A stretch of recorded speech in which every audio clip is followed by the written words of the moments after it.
Assalamualaikum warahmatullahi wabarakatuh. Perkenalkan, nama saya Yulisma, pendamping sosial PKH Kecamatan Panti, Kabupaten Pasaman, Provinsi Sumatera Barat.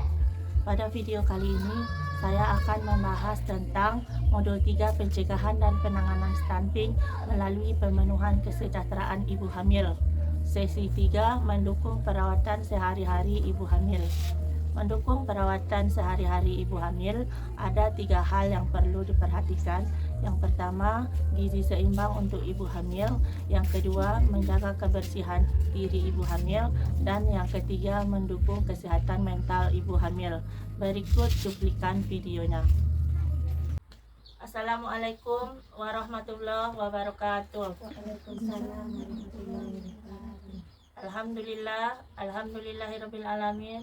Salatu wassalamu ala asrafil anbiya wal mursalin wa ala alihi washabihi rasulillahi ajmain.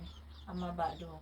Pertama sekali, marilah kita ucapkan puji syukur kehadirat Allah Subhanahu wa taala yang mana kita masih diberi kesempatan untuk bisa berkumpul di rumah Ibu Reza dalam rangka P2K2 kita bulan ini.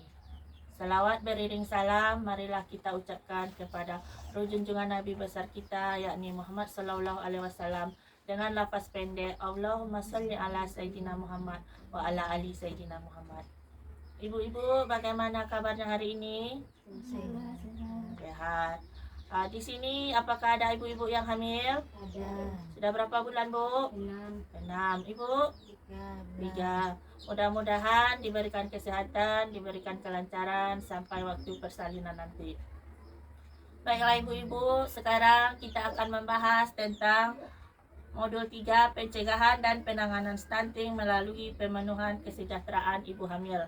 Kita masuk sesi yang ketiga, yaitu mendukung perawatan sehari-hari ibu hamil.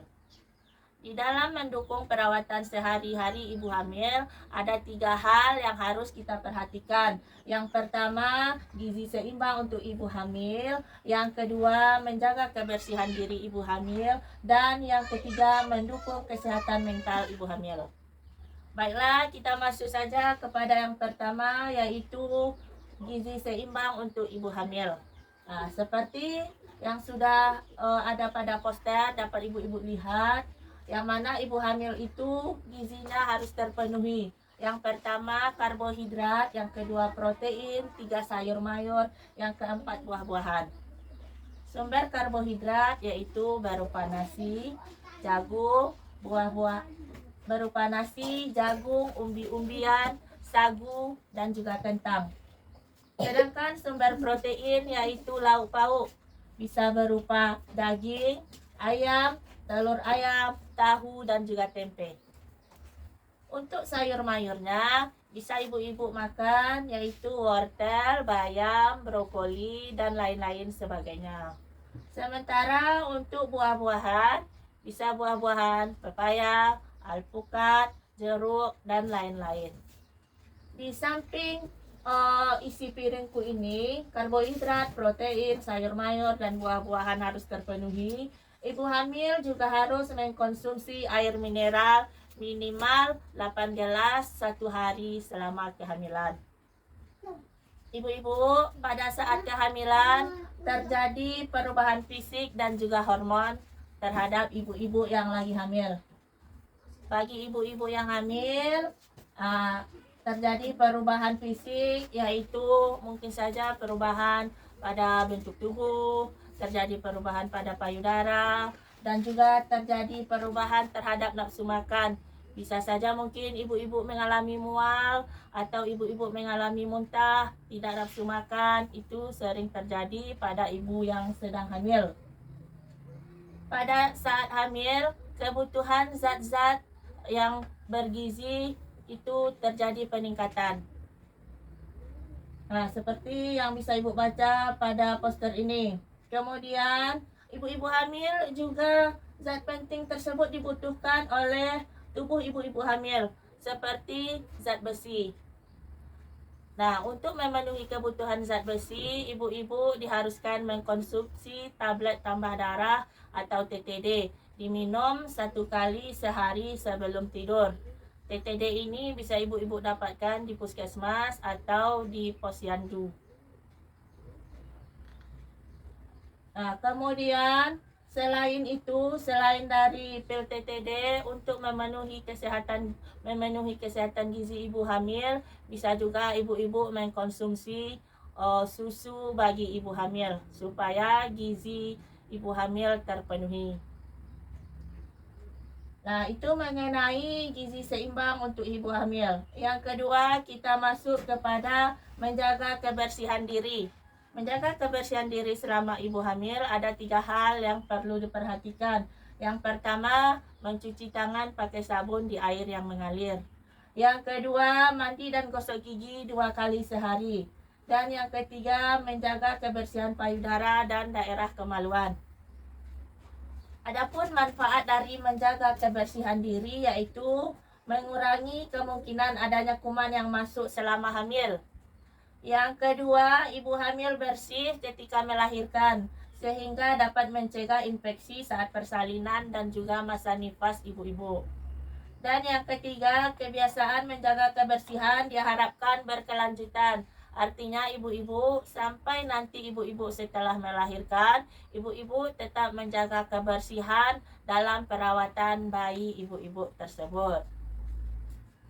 Nah, selain dari menjaga gizi seimbang, menjaga kebersihan diri, yang ketiga yang harus diperhatikan yaitu mendukung kesehatan mental ibu hamil.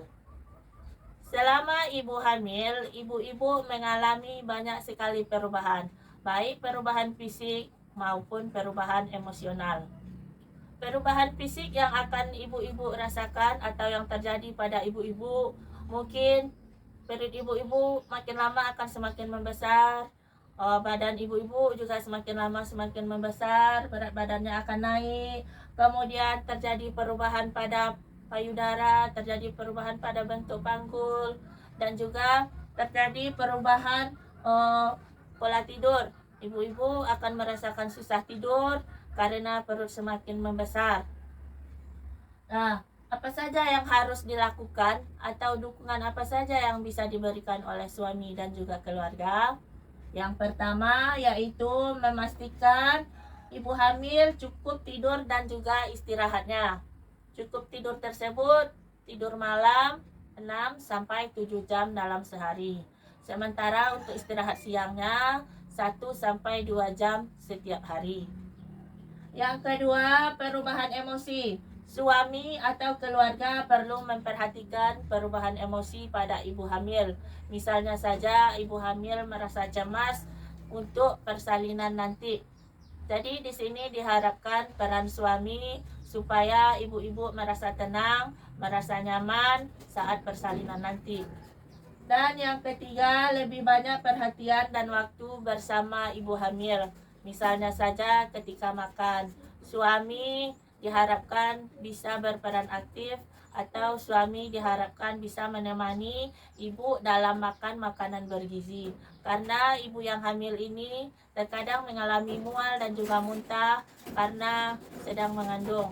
Jadi diharapkan peran suami supaya bisa memberikan ketenangan dan kenyamanan kepada ibu hamil. Ibu-ibu, sampai di sini, apakah ibu-ibu sudah paham dengan penjelasan yang saya berikan? Ya. Ada yang ingin bertanya, ibu-ibu? Tidak. Kalau tidak, kita cukupkan materi kita sampai di sini. Kita sudahi dengan wabillahi taufiq wal hidayah. Assalamualaikum warahmatullahi wabarakatuh. Itulah tadi pembahasan tentang mendukung perawatan sehari-hari ibu hamil. Mudah-mudahan video ini bermanfaat bagi ibu-ibu yang sedang hamil, bagi keluarga yang sedang menantikan kelahiran buah hatinya. Jangan lupa berikan dukungannya melalui like, comment, share, dan subscribe video ini. Terima kasih. Wassalamualaikum warahmatullahi wabarakatuh.